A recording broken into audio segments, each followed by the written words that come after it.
You're muted. Oops, there you go. Welcome everybody. We are live, everybody. Let's see. We are streaming on multiple flat platforms right now: YouTube, Facebook, and LinkedIn, of course. We will be communicating here on the comments with our LinkedIn families out there and LinkedIn tribes, I like to call them. And I'm going to give everybody just a few more minutes here to log in and um, get going. Um,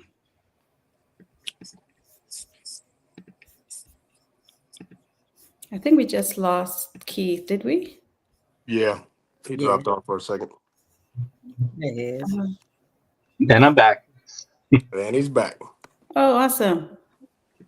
I was worried. What did I do now? Technology, right? Okay. Um, Great. So we are trying to give them a little time to log in and come on board here and join us. But let's just go ahead and talk about the topic at hand. We're going to be discussing today um, how to pivot and develop a, well, not develop, but share some strategies and game plans as to how to change and switch into new careers and new roles and industries. Um, and Before we get to that, I want to go ahead and allow everybody some time to introduce themselves. Um, we have been we had our first introduction last month, so we've been doing this for monthly. And in our introduction, you guys were able to learn a little bit about everybody here. Right now, Tiara is not with us, but you guys met her last time. But we do have Anne with us this time, who was not able to attend our first introduction. Um, um, Streaming, if you will. So, and also let's go ahead and just get started with Anne, since she was not here with us last time, and I'm gonna just allow her to introduce herself. But just so before she introduces herself, Anne has been very active in the healthcare industry as a recruiter, HR professional, and has a real deep understanding of and the needs for within the HR in the healthcare recruiting, but also what recruiters look for, what are some of the do's and don'ts, and she will be able to give you guys the real insight on that. Anne, why don't you go ahead and introduce yourself? Oh, sure. Thank you so much, Grace. Good to see you guys. Good to see John. Good to see Keith. My name is Ann, and I live in Providence, Rhode Island. So I've been doing recruiting, part of recruiting. I've done recruiting in healthcare. I do legal. So I always say I do manufacturing, hospitality industry, recruiting. But my background is in healthcare settings. So I'm more of a healthcare recruiter, and I actually live in Providence, Rhode Island. Thank you. Awesome. Thank you so much, Anne. Um, and right below her on the screen, you guys can see John. And John is John is not just a veteran himself, but also support veterans in pivoting into the private sectors roles, and also supports candidates and job seekers, where they're also into moving into more government roles, and he has deep understanding of how to pivot in that area and how to what that looks like and what the requirements are. And I'm going to let him introduce himself in his own words. John, why don't you tell us about yourself? Hey, good evening, everybody. John King calling out of Quantico, Virginia, Virginia. So I'm here, retired Marine after 25 plus years.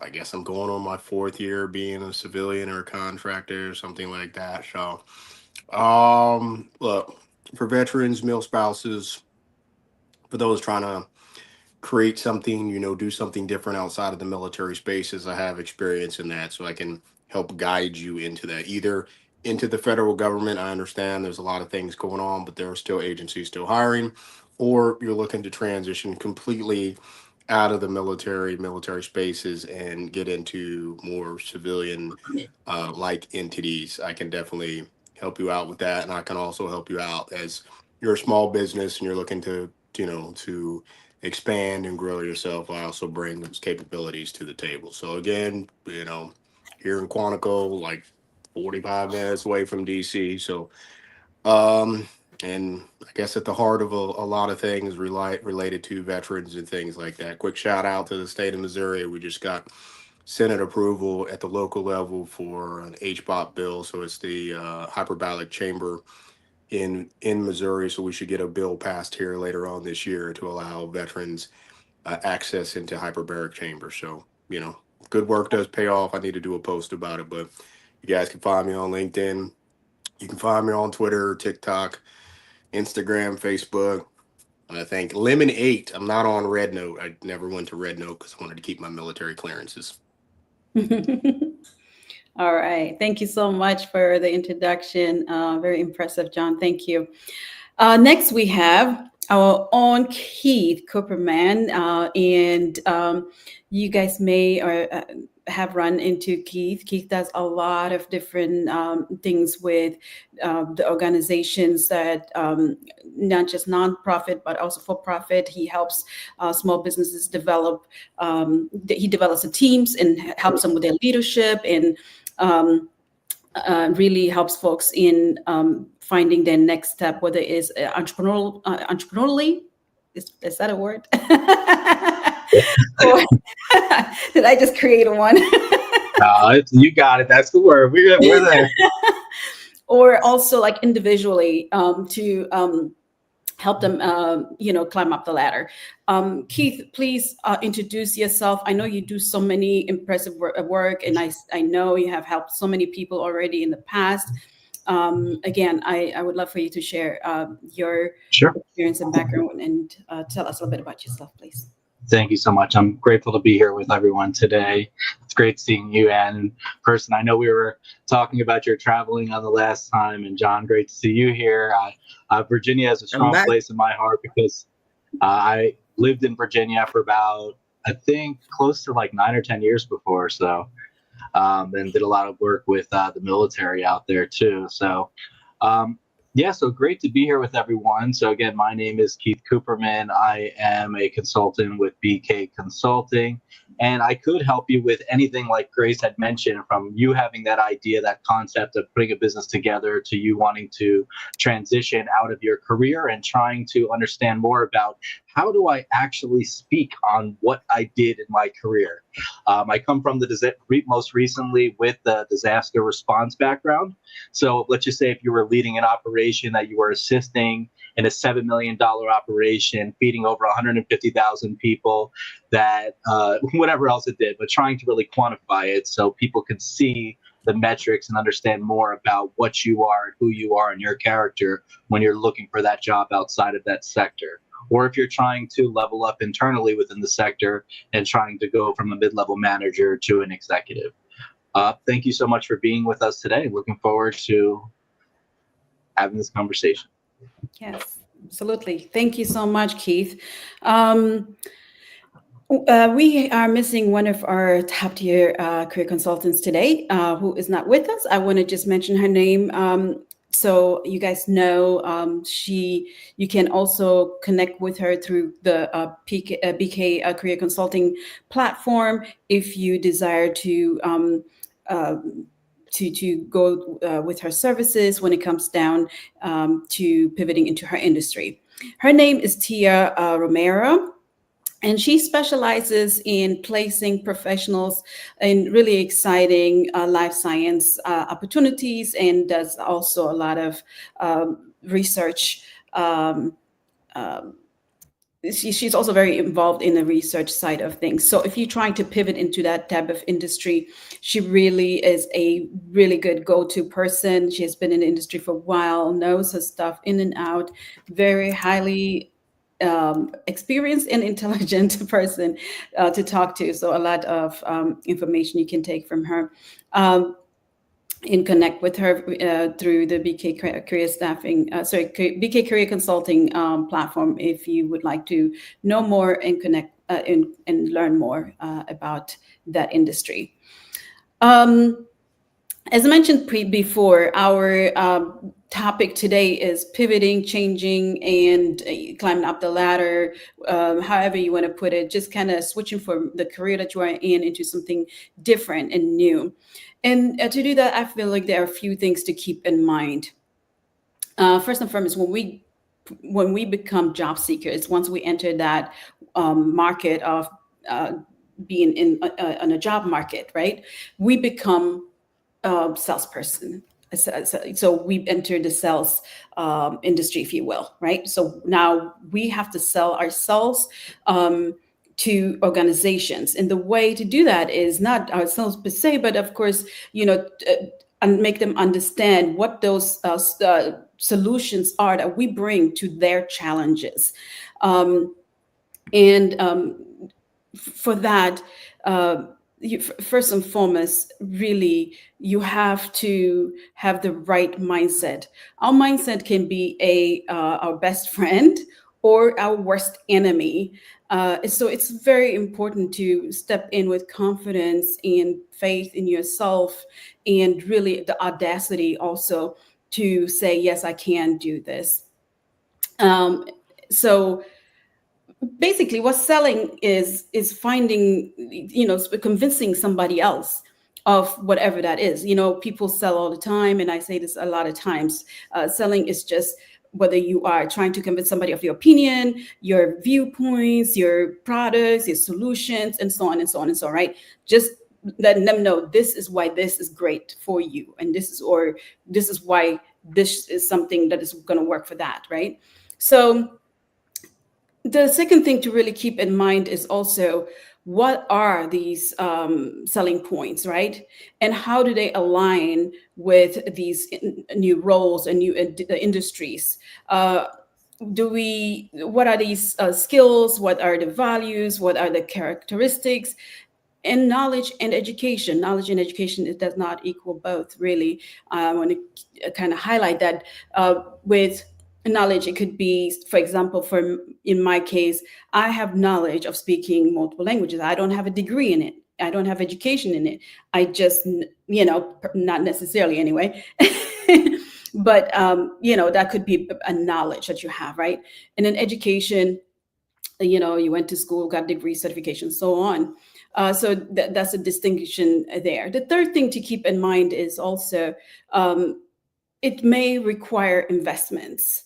So when you want to pivot into another industry, you might have to invest. And then I just want to share two very short stories on that. I know a person, actually in my family, who got here to the States and was interested in a profession. He learned it working very low for very low income. And once he learned that industry, he actually started running his own company and, doing what he needed to do. That was his investment. He had to work for a while for little money so he can understand all the ins and outs from the bottom up, right? Now he runs his company, in fact, two probably. And then the other person is somebody straight out of college, wanted to enter a specific company for their career, which was really hard to get into. What they did is they did internship for free, unpaid internship, right? And this person worked for 3 months unpaid. And during the 3 months, they took another job that was paid to help them out, right? Bills have to still get paid. So those are some of the investments that I'm speaking to. Eventually that person did get a full-time job at that at the dream company per se, and they were able to prove themselves and so on and so on, right? And actually top management came in to say, why is this person not employed already? They were worried about losing them because that person was working at a competitor. Those are some examples of investments. The others are, of course, you may have to invest in certifications, you may have to invest in tools. If you are a mechanic, you cannot use the same tools to become a baker, so those type of tools. And then the fourth is really people hire people, meaning also networking. So we're going to talk about that a little bit more. It's essential to work within that industry as well. And this is a really big subject too that we can really dive into deeper. Now, the fifth thing to keep in mind is something actually I'm going to throw out there for the team to answer. Before I get to the team, I want to just take a breath here real quick and just say hi to everybody who's with us today. David, thank you for stopping by. I appreciate you. I stopped by briefly earlier at your show. So great job you guys are doing there, you and your wife. So very glad you are to be able to join us today. Christy, thank you so very much for being with us and really advertising this platform for us as well. And I know Ms. Kim is with us as well. Thank you all for being here with us.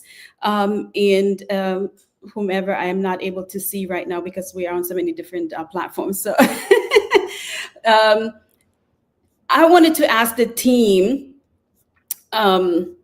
within your industries, what are the things that job seekers should keep in mind when they enter into your careers and transition into those careers within your industry?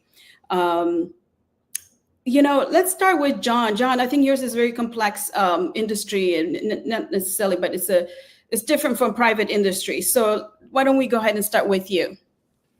All right, sure. Look, there are over 20,000 people. I read on the Washington Post or something later on today that over 20,000 people have accepted the early out or leaving the federal workplace, right? So it is trying done it for these future federal workers that are going to continue working. Those who are retired are going to retire, but those who are going to continue working, it's translating your 8 or 9 or 10 pages of federal work into 2 or 3 pages, right? Like that takes a lot. So now you're only really concentrating on those key indicators and things that you've done within the federal service. Now, on the reverse, as a military person or family trying to get into the federal government, you're going to have to extend and you're going to have to take everything you learned over the last 10, 15, 20 years and apply it to the federal government, right? So it's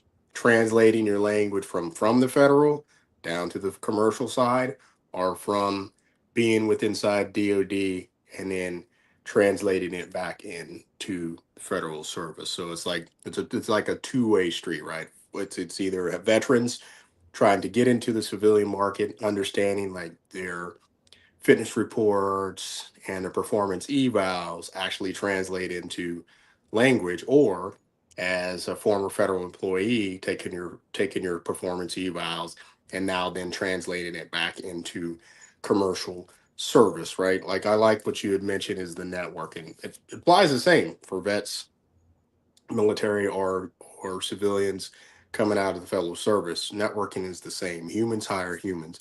I understand AI is out there and there's ATS is out there, but at the end of that ATS, there's another human on the other end.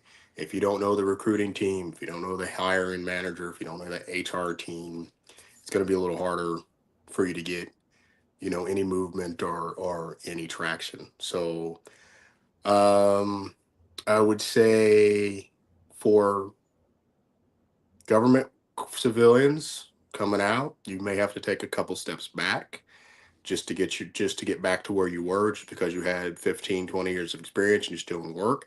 You may have to take a couple steps back.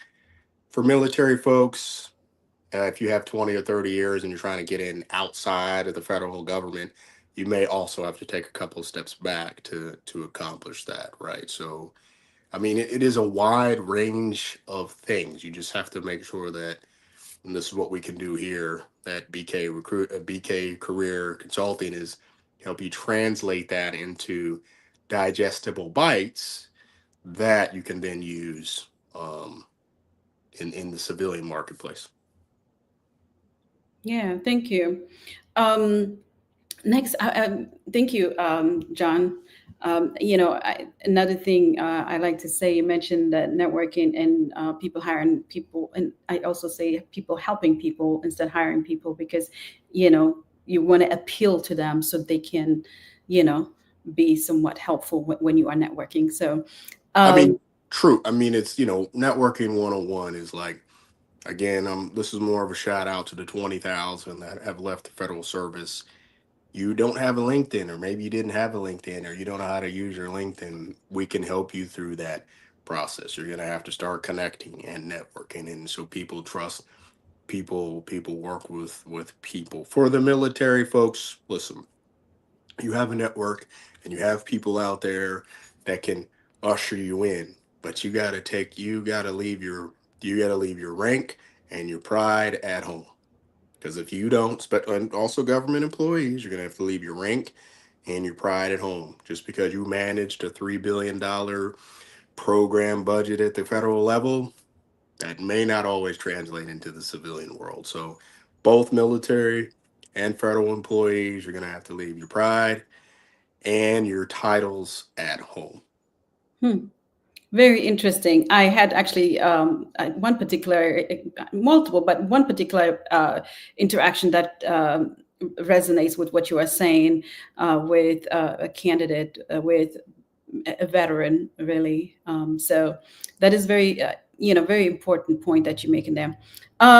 Keith, you help a lot of people, as I mentioned earlier, in transitioning, really building them up and and helping them establish themselves within certain industries as well. And I know you have done these things in the past for folks who have not done that type of work before. Can you speak a little bit about that and how that aligns as far as is what are some of the things that they need to keep in mind when they transition for you in your um, in your career consulting Sure. Thank you. First Mhm. of all, I keep thinking about this, John. So I back to what I was saying before. I actually did a lot of work on Quantico and Belvar, but mainly with supporting PCS move outs and move ins for the community. So probably know a lot of the same people that have been in and out of the base over there. Or it's actually a good thing too, as I recall, is that if you really wanted to find out who somebody was that you hired, if they were a good person to have with you, just take them on post with you one day, because they have to check your ID and everything. And if they're not a good person, they're going to be sent back away the opposite way. Very quick Oh, background check. Very quick background check. So, I didn't know. but Yeah, that's actually a good one. That is true. They will run your back. They will run your security if you do come on base. I yeah, did not know that. I used to have a concealed carry permit. They'd be like, whoa, hold on a second. Let me see. Do you have any weapons? No weapons. Okay, good. So, but yeah, it's a really good way of finding out what's going on. I actually got my CPR certification on Fort Belvoir. But yeah, very cool. Well, I say the first thing you want to go back to is having clarity first. Okay, so you want to understand what type of work excites you, what motivates you. And that's going to be an important part about your transition because, again, you may not find something that's really going to go stroke your ego or lift you up to this level that you've been at for all these years, but you want to at least enjoy what you're doing. You want to be excited. You want to see if it aligns with your passion. You want to think about the skills that you use daily. So if there's certain skills that you're using currently or other skills that you want to hone in on. What work environment helps you thrive? Again, so some people are good where they can work remotely because they don't like people, or some people need to be around other people for them to feel successful and to really just get into their whole work. And also, what are your non-negotiables? Okay, so we're going to talk about your salary, your work-life balance, your location. Okay, so if your family has to go to particular schools and you know you have to be there because your wife or your husband is in an area, you're not going to want to move. And are you willing to sacrifice being away from them from Monday through Friday or certain days a week? Or would you like to find something that maybe is a little bit less money, but you're going to have more family time? So really think about that first. And then I would go into writing a career mission statement that outlines what you want and why. And that's going to help you keep yourself focused on your job search. And it's going to prevent wasted time with other roles that really aren't going to align with your goals that you have. So really just write that mission statement so you can follow that through. So every time you find a job that you may be interested in, maybe use technology like AI and say, this is my career mission statement. This is the job rec. Does it align? Boom. Have them work for you. Tell your story with confidence. So important. Your past experience is an asset. Your story is important. So even if you're switching industries, it's all about how you frame your journey. Think about how you're going to reframe your skills, as John was mentioning, because it's kind of hard sometimes when you're going from one area to another. So instead of, let's just say me, I come from the disaster response realm, right? So instead of managed emergency response logistics, say led cross-functional teams under high pressure conditions to deliver critical aid to impacted communities. Instead of worked with volunteers, which I've seen many people put that on their resumes, right? And people are like, I've done that, but let's really dive a little bit more deeper into that, right? So say developed and managed a workforce of ex-volunteers optimizing performance and increasing efficiency by X%.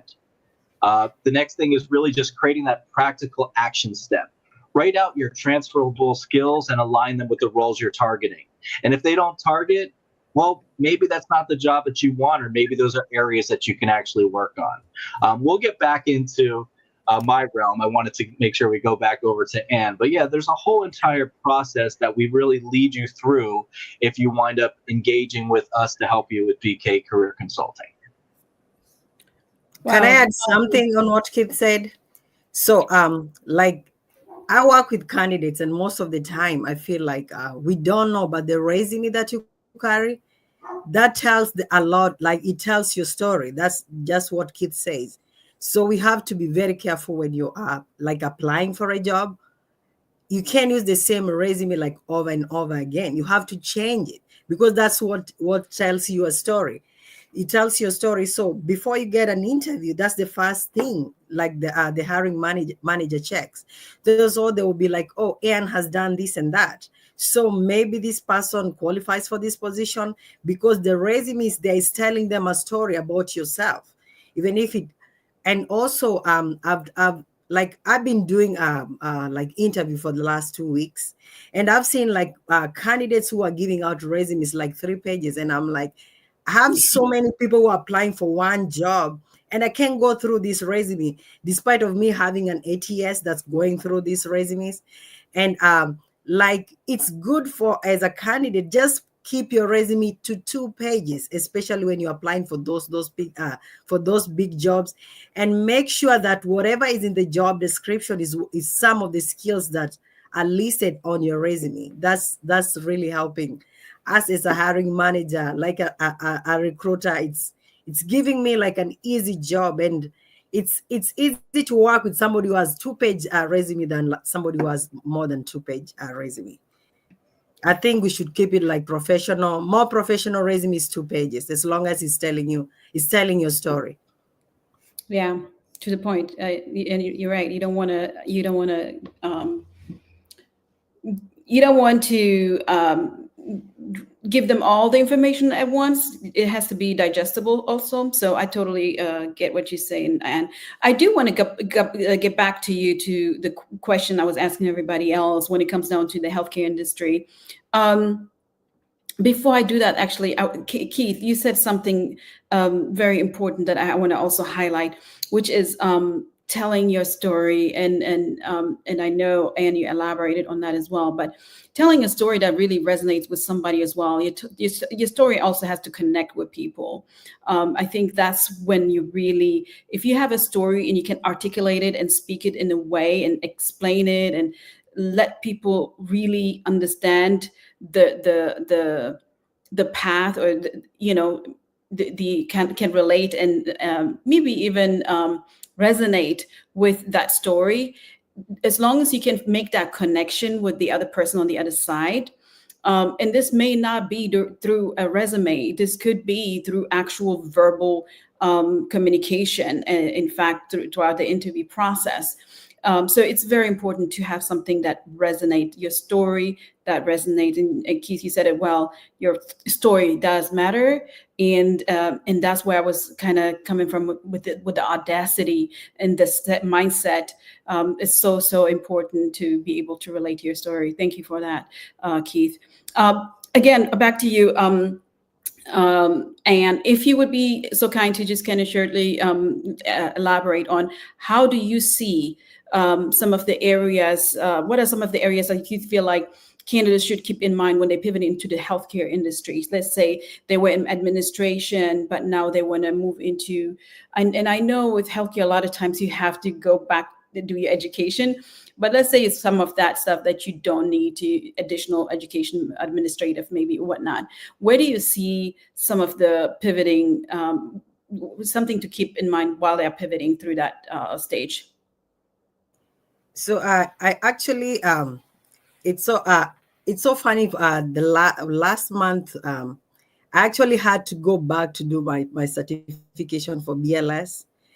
It's because every time you apply for a position, if it's administration, like I've seen it, like even on LinkedIn, they're asking what certification do you have. As long as you're going to healthcare, just keep in mind that you need some of those certificates. You have to go, like you can go to Red Cross. That's where I went. I had to do CPR. I did BLS. Of course, there's a background check they're doing now, because healthcare, definitely it's a wide industry, because it comes from administrative role all the way to CNA. I'm not saying that's the least, like the lowest job, but I find myself like you always go back to certification. And also I was looking at I actually wrote some of the points. You have to stay like up to date with the regulations. Like with healthcare, I feel every time you come across like something like HIPAA, you come across something to do with Medicare, Medicaid changes, and like medical billing and codes. And also I feel like there's more to like technical skills, especially now with AI, as JC was saying. I always call John JC. I'm used to that. So I feel like that's one big thing. And also like building like strong industry relationships with like people with like network with healthcare providers, insurance company, and tech vendors to create partnerships. So I feel like most of the time it just goes back to more of certification with healthcare. So you have to keep that in mind. Like regardless of the position you're applying for, definitely for an RN, you need a certificate for that too. So it's like everything revolves around a certain certification that's required within the healthcare industry. Hmm. Yeah. Yeah, so it sounds like there's way more regulations, and I know when I recruited in the healthcare industry for some part of my career, we had to do a lot of um, background and checks on their current certifications as well, and the status of those things, and because all of that get reported and documented. So yeah, thank you so much, guys. I just want to take a minute here to say hello to a couple of extra people that we have. I think Jeremy, thank you for being here, Jeremy. Good to see you. Paulette, good to see you, Paulette. I'm glad you had an opportunity to be with us this afternoon or evening. Um, so this pretty much concludes our time here, but before we close it out, I know we are a little bit over but I just want to allow for some time. Does anybody has any questions? Please drop them here. Maybe we can answer one or two questions for you guys. I would love if you guys have any questions that we can address today. You guys getting the top talent of BK Consulting for free, so take advantage. Hey, Uh, Grace, Grace, would I be able just to run through the list of please how to do. pivot quick? So Please do. Please do. thanks. So as we were speaking about before, about clarity first, okay. So define your direction. Ask yourself, what kind of work excites you? What motivates you? We spoke about that. What kind of skills do you want to use daily? What work environments help you thrive? Making sure that you go to telling your story with confidence. Remember, your story matters. Just keep thinking about that. Be like, when you have a voice for a reason, right? So use it in the proper manner. Speak. Don't let anyone else try to tell you your voice isn't powerful. Leverage AI and smart job tools. Again, we're asking you to go do some homework first before you even meet with us. We want to learn more about you, but we want you to have that deeper understanding too as well, so we can really help you become successful. So AI tools are a game changer. So you can use the LinkedIn AI resume analysis, the ChatGPT resume writing. They have jobscan.co, Teal HQ. Network. We've been talking about network. That name came up a lot. If we had a word cloud, it would be really big right now. So most jobs are landed through networking and not online applications. Again, like John was mentioning, you really need to know somebody on the hiring team. There's so many people that are out there right now looking for jobs. So try to really find a culture, a company that's going to fit your needs. Stay adaptable and keep learning. Don't just sit back saying, listen, I know everything. No one else knows more than me. I'm the best. You need me on your team. Okay, it's not about that anymore. That may have been like that at one point in time, but you have this little computer next to you right now that's already like morphed anything that you know right now. So we need to keep building and building and building and understanding exactly who we are and what we bring to the table. And that's our soft skills, besides any of the training that we're going to get. So understanding how you could leverage your soft skills and any of your experiences to help you succeed. Okay, so that could be your little secret weapon that you do have there. So follow through with your training on LinkedIn Learning. There's Coursera and EDX, where you can get university level courses in business tech and beyond. Also look at Google certifications. I really love them. And depending on which industry that you're in, you're going to be able to find additional levels of certifications that you might be able to even take for free. I just think that's really important for you to just go along and take this step by step. It's also important to have the proper self-regulation. Don't think you're going to solve all your problems or find a job overnight. Just take a deep breath, write out a schedule that really makes sense for you and maybe for your family or whoever's going to be helping you through this, through the time of you applying and trying to pivot. And just know that you got this. And when you'll find that job that's going to be right for you, and when it is right for you, they're going to hold that door open for you. They're going to pull out the chair and offer you a seat at the table.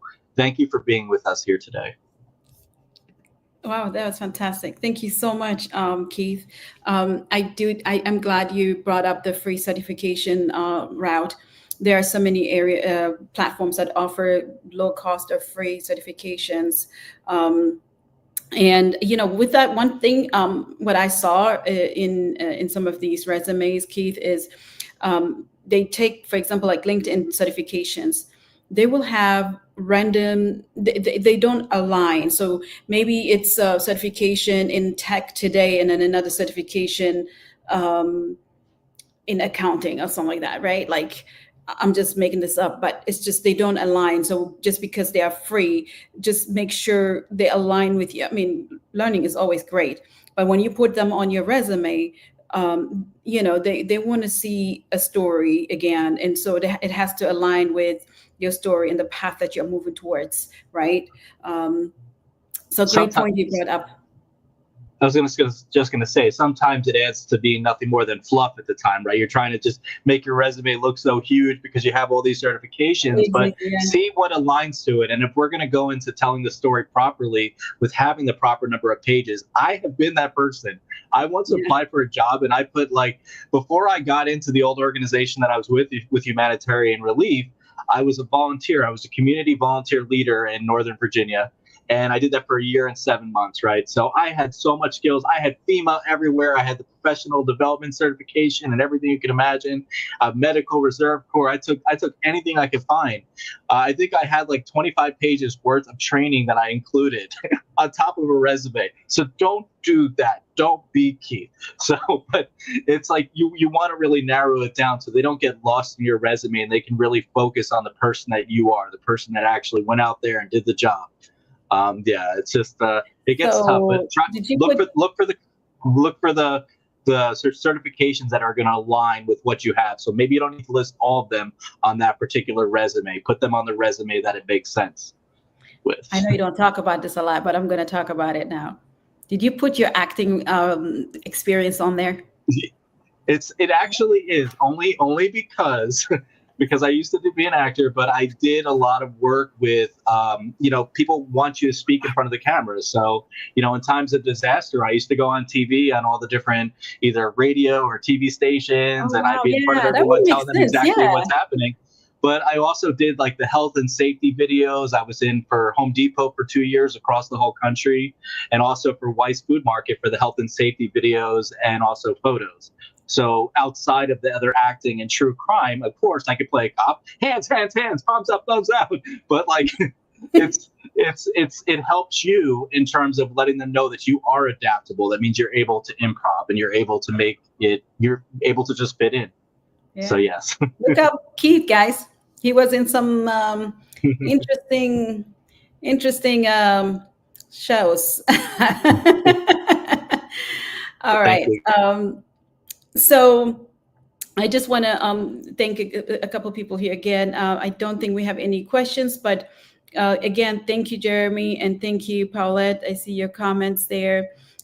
Christy, um, I think Christy is still with us. There are a couple people here, guys, that are looking for a position. I know because they have reached out to me before, so we can talk to them after the fact later on, and you guys can connect with them as well.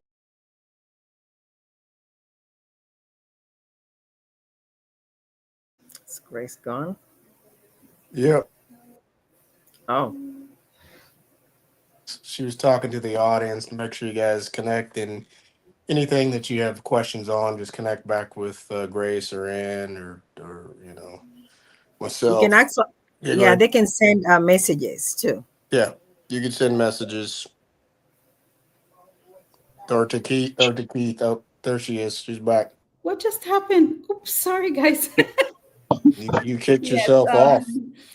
let's all connect and help and support each other. Again, that's part of networking and part of network and connecting and helping each other as a community as well. Yes, we are professional. Yes, we do offer services, but also we do connect with everybody here and in our networks to support one another. Um, so if you guys want, so there's first of all, I want to announce that we will have a LinkedIn um and John, you mentioned that earlier, and I was like honestly excited to talk about it at the end of this. We will have a LinkedIn on demand course within our platform. However, you guys have to remember all these on demand courses are generic. If you want to have something that is more specific to your needs, whether it's in healthcare, whether it's if you whether you are a veteran, whether you are a civilian trying to get into the federal employment or get in employment with the federal government, there you go. Or you want to elevate and climb up the ladder, as Keith may be able to help you, and I myself can assist you guys anyway in the corporate and tech industry.